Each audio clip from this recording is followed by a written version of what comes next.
امام زرقانی فرمایا کرتے تھے تو سچ بولے گا تو آزاد ہو جائے گا، جھوٹ بولے گا تو قیدی رہے گا۔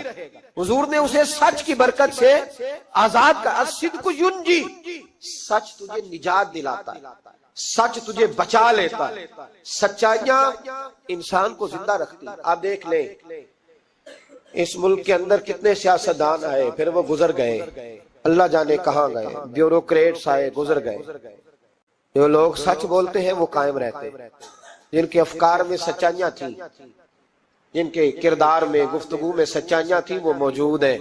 زمانہ سارا گزر جائے گا لیکن حضرت خواجہ معین الدین اجمیری کا مزار چمکتا ہی رہے گا۔ دنیا کہیں سے کہیں پہنچ جائے پر بابا فرید الدین کی شان میں کمی آ سکتی نہیں۔ اور سارے لاہور میں جب سناٹا چھا جاتا ہے تو داتا علی اجمیری کے مزار پر اس وقت بھی قرآن پاک کی تلاوت ہو رہی ہوتی ہے۔ جو سچ لے کے آئے اور جنہوں نے سچائیاں بکھیری، ان کا کمال یہ دیکھو کہ آج بھی وہ چمک رہے ہیں، سچائیاں باقی رہتی ہیں۔ ہمیں تو قرآن پاک نے حکم دیا یا ایھا الذین آمنوا اتقوا اللہ وکونوا مع الصادقین، اللہ سے ڈرو اور سچوں کے ساتھ رہا کرو، جھوٹوں سے یرانے نہ لگاؤ، جھوٹے لوگوں کے ساتھ تعلقات نہ بناؤ، سچوں لوگوں کے ساتھ رہو، سچائیوں کا ساتھ دو، سچ ہمیشہ اپنے دامن میں رکھو۔ میرے نبی پاک صلی اللہ علیہ وسلم کے ایک صحابی تھے تو کاغذ قلم لے کے بیٹھتے۔ اب تو ہمیں علم کی قدر نہیں ہے نا، بڑی بڑی حسین باتیں ہوتی ہیں پر وہ 2-4 گھنٹے سننے کے بعد بھول جاتی ہیں، چونکہ محفوظ کرنے کا معیار ہی نہیں، طبیعت ہی نہیں۔ تو وہ صحابی جب حضور کی بارگاہ میں آیا کرتے تھے تو کاغذ قلم لے کے آتے، محبوب جو بھی ارشاد فرماتے لکھ لیتے۔ کچھ لوگوں نے ان سے کہا کہ یار حضور کی طبیعت مبارک کبھی جلال میں، کبھی جمال میں، کبھی خوش طبی میں، کبھی کسی طرح تو ہر شے لکھ لیتا ہے، دیکھا کر۔ جب حضور تربیت کے انداز میں اور لوگوں کو سمجھانے کے انداز میں واعظ و نصیحت کر رہے ہو اس وقت لکھا کر، جب کسی سے انفرادی گفتگو ہو رہی، صرف فقط ایک شخص پر فوکس ہو، ایک سے بات ہو رہی ہو تب نہ لکھا کر۔ جب اجتماعی طور پر کوئی دستور، کوئی منشور دیا جائے تب لکھا کر۔ تو ہر بات لکھتا ہے، حضور کبھی مسکرا کے بات کرتے ہیں، کبھی جلال میں۔ اس نے کہا یار تیرا فلسفہ تو ٹھیک ہے، لکھنا چھوڑ دیا۔ کہتے ہیں اگلی شام میں بغیر کاغذ قلم کے آیا تو محبوب علیہ السلام نے فرمایا تیرے کاغذ پینسل کدھر ہے؟ تیرا کاغذ پینسل کدھر ہے؟ مجمع میں بیٹھے لوگ سمجھتے ہیں شاید سامنے والے کو اتنے لوگوں میں خبر نہیں، لیکن جو تاڑنے والے ہیں وہ قیامت کی نظر رکھتے ہیں، کو خبر ہوتی ہے کہ کہاں کیا ہو رہا ہے۔ کس میرے حضرت صاحب فرمایا کرتے تھے ہم تو بات کرتے ہیں تو کئی دفعہ سمجھ آ جاتی ہے چہرے کا اثر دیکھ کے کہ اب یہ سوچ کیا رہا ہے، اب یہ کیا اندر کھچڑی پکا رہا ہے، یہاں تک اللہ والوں کو سمجھ آتی۔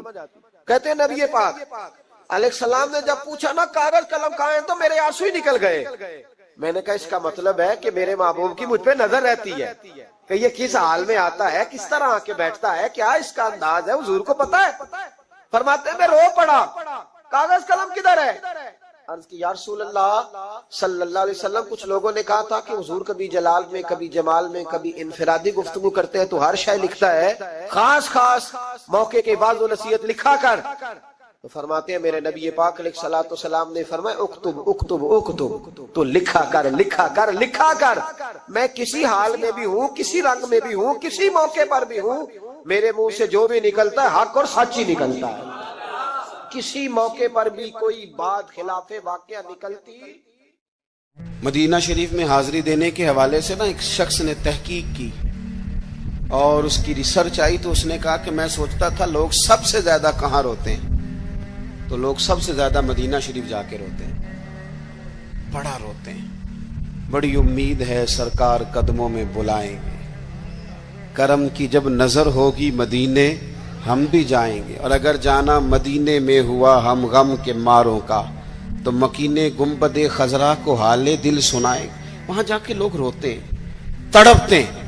اب آپ شک پیدا کر دیں کہ پتہ نہیں حضور حیات ہیں معاذ اللہ کہ نہیں، تو اعلیٰ حضرت نے 2 قسمیں اٹھا کے کہا تو زندہ ہے واللہ، تو زندہ ہے واللہ، بس میری چشم عالم سے چھپ جانے والے تو زندہ ہے معبود، اور اس پر دلائل دیے۔ تو میرے عزیز انہوں نے ہمارے عقیدے پکے کیے۔ پھر بھی اگر کوئی کچی پکی باتیں کرے، سویرے کچھ کہے، دوپہر کچھ کہے، شام کچھ کہے، تو وہ بندہ کمزور پڑا ہے، ورنہ ہماری فکری قیادت نے ہمیں دلائل سے، کتب سے، حوالہ جات سے مزین کیا۔ تیسری بات، اعلیٰ حضرت بریلوی کہتے ہیں علم کا شوق پیدا کرو۔ اعلیٰ حضرت خود مرید ہیں ایک سلسلے میں، اور مرید اس طرح کے کہ غلامی والے مرید ہیں. آج کل زیادہ تر لوگ مرید نہیں ہوتے. ناراض نہ ہونا، اگر کوئی پڑھا لکھا بندہ ہو تو وہ ویسے بھی مرید نہیں ہوتا. وہ اگر ہو کبھی تو خلیفہ ہی ہوتا ہے ڈائریکٹ، مرید نہیں ہوتا. مزاج نہیں، مرید ہونے کا مزاج نہیں، یہ طبیعت نہیں. آج کل لوگ شاگرد بھی نہیں ہوتے. ناراض ہو گئے آپ لوگ؟ ہو جائیں، کوئی مسئلہ نہیں، میں نے تو ابھی چلے جانا ہے، ہو جائیں بے شک. آج کل لوگ شاگرد بھی اس طرح لگتا ہے کہ جس طرح کوئی امدادی کتاب نہیں ہوتی، اس طرح استاد سے کوئی تھوڑا سا نا گائیڈ لائن لیتے ہیں، ورنہ وہ شاگرد ہونے کو تیار نہیں ہے. میں صحیح بتاتا ہوں. آپ بہت سارے شاگردوں کو میری ملاقات ہوتی ہے اور بعد میں وہ کہتے ہیں نا میں استاد جی کو بیٹھا سا، تو میں چونکہ دیہاتی آدمی ہوں، میرا 2 ڈنڈے لگانے کو بھی دل کرتا ہے. تجھے پتہ ہی نہیں استاد جی کے پاس کیسے آیا جایا کرتا ہے، تجھے خبر ہی کوئی نہیں. میں تجھے بتاؤں بریلی کے امام کیا بتاتے ہیں. حضرت عبداللہ ابن عباس کو نبی پاک صلی اللہ علیہ وسلم نے دعا دی تھی کہ اللہ تجھے فقاہت دے، دین کی سمجھ دے. حضور کی دعا سے بھی اللہ دے دیتا. حضور تو حضرت ابو ہریرہ کو خالی بظاہر خالی چلو بھر کے ڈال دے تو اللہ تعالیٰ اس سے قوت حافظہ دے دیتا ہے. تو یہاں تو دعا دی تھی، لیکن ان کا ذوق علمی کیا بنا. یہ اعلیٰ حضرت ملفوظات دیکھیے گا. وہ نا خاندان رسول کے چشم و چراغ ہو کے، حضور کے چچا زاد ہو کے، استاد کے دروازے پر جب پڑھنے جاتے تھے نا تو جا کے دروازے پہ دستک نہیں دیتے تھے. کہتے میں اپنے استاد کے دروازے پر کبھی حضرت ابی بن کعب کے پاس جاتا رضی اللہ تعالیٰ عنہ، کبھی حضرت زید بن ثابت کے پاس جاتا. میں جا کے باہر دروازے پہ بیٹھ جاتا، دستک نہیں دیتا تھا. ٹیلی فون نہیں کرتا تھا کہ پیر صاحب میں پہنچ گیا جی، ہار لے کے باہر آ جاؤ. باقاعدہ مرید صاحب آ گئے، جلدی کر لیں. استاد جی میں کب سے باہر کھڑا ہوں، یہ انداز نہیں. فرماتے ہیں کہ میں دروازے میں بیٹھ جاتا اور کبھی کبھی بیٹھے بیٹھے تھک جاتا، دستک نہیں دینی، وہ خود آئیں گے تو دستک نہیں دینا. کہتے ہیں کبھی یوں بھی ہوتا کہ حضرت ابی بن کعب رضی اللہ تعالیٰ عنہ کا مکان کا دروازہ چونکہ صحرا میں کھلتا تھا تو ٹھنڈی ہوائیں مدینہ چومنے آتی تو ریت کے مقدس ذرے اڑ کے میرے بالوں میں بھی پڑ جاتے، لیکن میں دستک نہیں دیتا تھا. استاذ مردی سے باہر آتے تھے اور جب وہ آ جاتے تو پھر میں جھولی پھیلا کے کہتا میں آپ سے رسول پاک کی حدیثیں سننے آیا. اعلیٰ حضرت فرماتے ایک دن گھوڑے پہ بیٹھ کے حضرت زید بن ثابت آ رہے تھے تو ضرورت کوئی نہیں تھی کیونکہ انہوں نے لگام تھامی ہے، گھوڑا چل رہا ہے، لیکن یہ بتانے کے لیے کہ میں شاگرد ہوں، یہ بتانے. میں کبھی اتنا مصروف نہیں تھا زندگی میں جب آج کل اتنا مصروف ہوا ہوں. کل میں نے ظہر کے بعد اسلام آباد سے کوئی 1 گھنٹہ اوپر پہاڑیوں پہ تھا میں، اور آج میں ظہر کے بعد آپ کے پاس ہوں. ابھی مجھے گوجرا جانا ہے اور پھر رات کو وہاں سے واپس لوٹنا ہے اور کل ظہر کے بعد مجھے خانے وال پہنچنا ہے.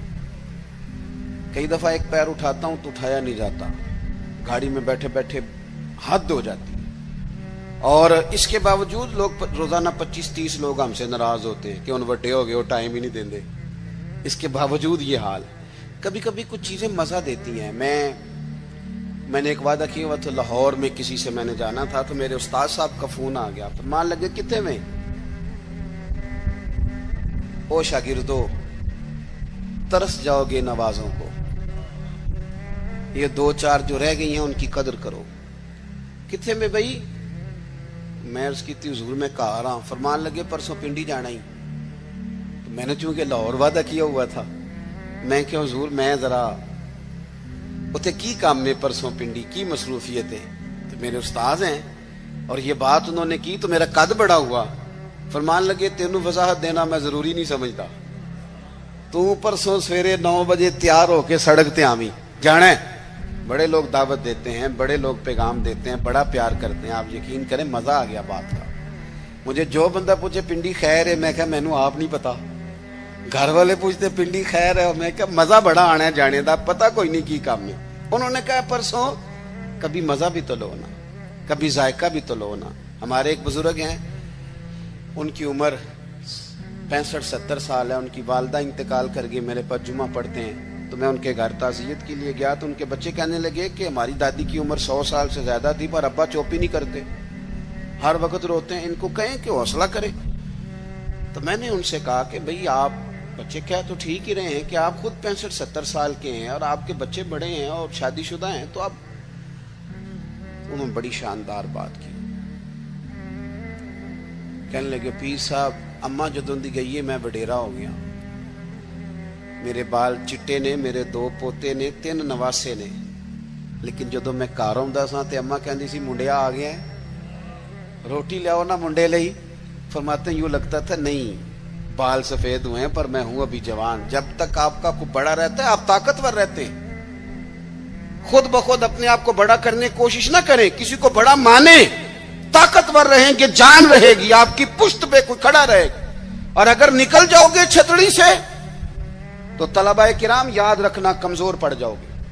اگر پشت پہ کوئی ہوتا ہے تو بندہ طاقتور ہوتا ہے.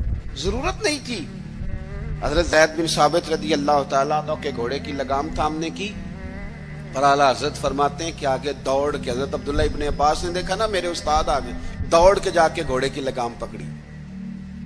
تو حضرت زید بن ثابت کہنے لگے ہو میرے نبی کریم علیہ السلام کے چچا کے بیٹے یہ آپ کیا کر رہے ہیں؟ تو کہنے لگے ہمیں بتایا گیا ہے, لفظ دیکھنا ملفوظات شریف میں اعلیٰ حضرت نے لکھے, ہمیں بتایا گیا ہے کہ علماء کا احترام کرنا. جب انہوں نے یہ کہا تو حضرت زید بن ثابت گھوڑے سے نیچے اتر آئے, اور نیچے اتر کے حضرت عبداللہ ابن عباس ان کے شاگرد تھے, ان کے ہاتھ چوم لیے. انہوں نے کہا جناب آپ یہ کیا کر رہے ہیں؟ فرمانے لگے ہمیں بھی بتایا گیا ہے کہ خاندان رسول کا احترام کرنا ہے, ہمیں بھی یہ سبق دیا گیا.